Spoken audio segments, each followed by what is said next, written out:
Hi, I'm Dr. Michael L. Johnson. I'm a board-certified chiropractic neurologist. I've been in practice in Appleton, Wisconsin since 1983.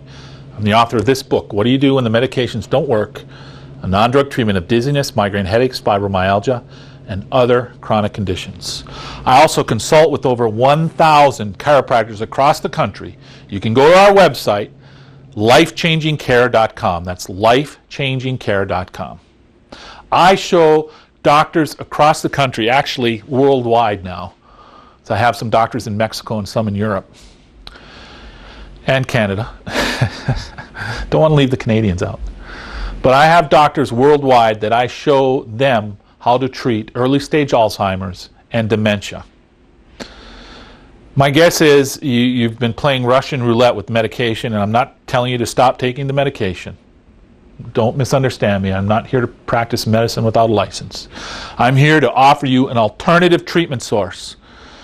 And if what I make sense to you by the end of this video, we invite you to come into the office. So, what makes us different from all the other doctors you've seen? We treat you metabolically and neurologically. Well, could be you, but it's probably a loved one, and you're watching this video. If they're suffering with dementia and early stage Alzheimer's, we want to treat them metabolically and neurologically. We don't leave any stone unturned to get to the exact cause, and that's what I'm going to hear, and I'm here to tell you about.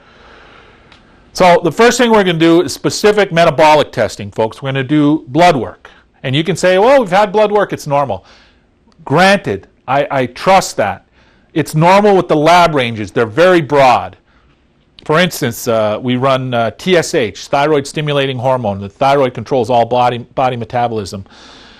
Normal lab range is 0.5 to 5.0. Functional or optimal range is 1.8 to 3.0. So you see, lab ranges are very broad. Functional ranges are a lot narrower. So we want to look at a thyroid panel, a complete metabolic panel, a lipid panel. We want to look at a CBC with autodifferential, looking at the red and white blood cells. So we can assess the thyroid, adrenal glands, liver, kidneys, red and white blood cells, gut function. All of these internal functions, all of these internal organs can play a factor in early stage Alzheimer's and dementia.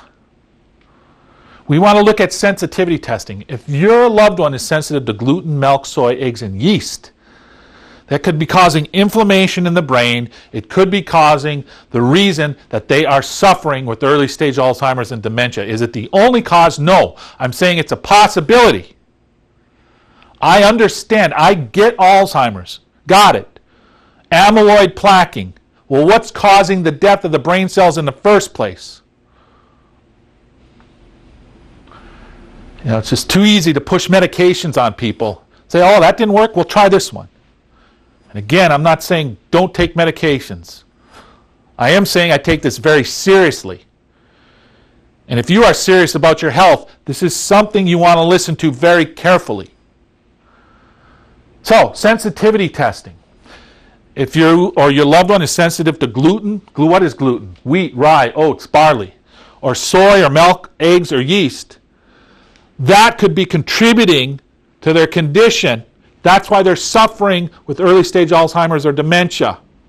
We want to test for it. If they're positive, we want to eliminate it. Here are some symptoms of sensitivities: chronic pain or fatigue, frequent indigestion, bloated after eating, frequent loose bowel movements, constipation, mouth ulcers. The only way to find out, folks, is to test for the sensitivity.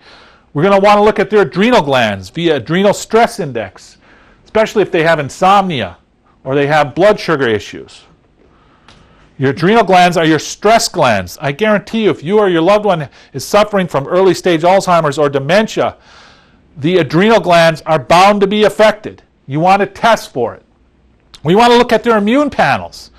Do they have an autoimmune condition? Do they have a condition, folks, where their immune system is attacking their brain and nervous system, and that's why they're suffering with early stage Alzheimer's or dementia? That's what's causing the inflammation. That's what's causing... See, they don't know what causes this. But yet test for it. So there's two parts to your immune system, Th1 and Th2. And you look to see if one is dominant over the other. How do you know? Blood markers. You take blood tests. You look for specific markers. For Th1, it's interleukin-2 and TNF-alpha.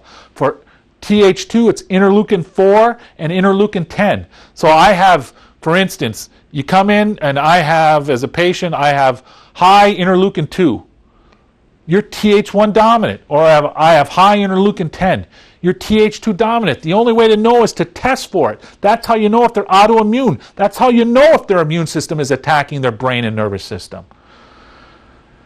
So interleukin-2, TNF-alpha is Th1. Th1 is T cells. T cells are the army that attacks and cleans up afterwards. There's helper T cells, suppressor T cells, natural killer cell activity, regulatory T cells, and macrophages. Interleukin-4 and interleukin-10 is Th2. Th2 is B cells. B cells make antibodies. B cells tell the T cells what to go and attack. See, that's what you're looking for, folks. So, say for instance, your loved one who suffers with early stage Alzheimer's and dementia are Th1 dominant. What's causing the dominance? It's either an active antigen or dysregulation. What's an active antigen? It's a parasite, bacteria, virus, mold, yeast, fungi, protozoan. It could be foods, those food sensitivities I told you about. Gluten, milk, soy, eggs, yeast. Could be chemicals or heavy metals. The best indicator of an active antigen is the cause of the patient's abnormal dominance is the helper suppressor T cell ratio, also called CD4 and CD8. If it's 2.5 or above, it's an active antigen. If it's 1.2 or below, it's a problem with dysregulation. What do I mean by dysregulation? It's an anemia. It's a blood sugar problem. It's an adrenal problem. You see, it's dysregulation in the system. We can run an H. pylori test. H. pylori bacteria could be an active antigen.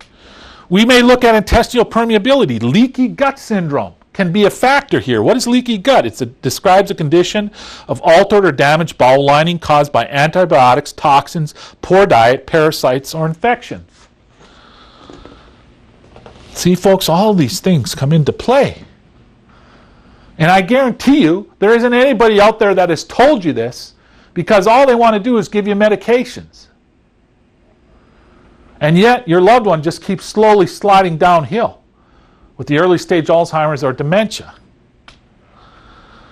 We look at neurotransmitters. That's in that form, that packet we've sent you. If you're watching this on the website, just request the information under the contact information. We look at hormone panels. Hormones can play an effect in this. We look at inflammation. We want to look at C-reactive protein and homocysteine levels. Have you had those tests done? And if you have, there are specific things you can do for it. We use glutathione. Glutathione is a mother lode of antioxidants. So that's how we work with your loved one metabolically. That's the right hand. Now the left hand, neurologically. What do we do neurologically? Well, we do specific testing and treatment. One of the things that we do is oxygen therapy. Your brain and nervous system need two things to survive: fuel and activation. Fuel is oxygen and glucose. We've covered the glucose on the metabolic side. But as we age, our ability to utilize oxygen decreases by 1% per year after the age of 25. I'm age 50, so since I've been 25, I've lost 25% of my oxygen capacity. So we use exercise with oxygen therapy. That's what fires brain, fuel and activation. Exercise with oxygen therapy, one of the best things you can do neurologically. We use brain-based therapies, vibration therapy. Vibration stimulates the dorsal columns, the back part of the spinal cord, up to the cerebellum, up to brain. So you want to increase firing of brain neurologically. We may use something called an interactive metronome. It's visual, auditory, and motor stimulation. You clap to a sound. Sounds easy, but it's in microseconds. So, neurological treatments. We may use olfactory stimulation, smelling different smells. We may use auditory stimulation, listening to different things. So you got to ask yourself the following questions. How has early stage Alzheimer's or dementia affected you, your family member, your family, the relationships, the jobs, finances, other activities?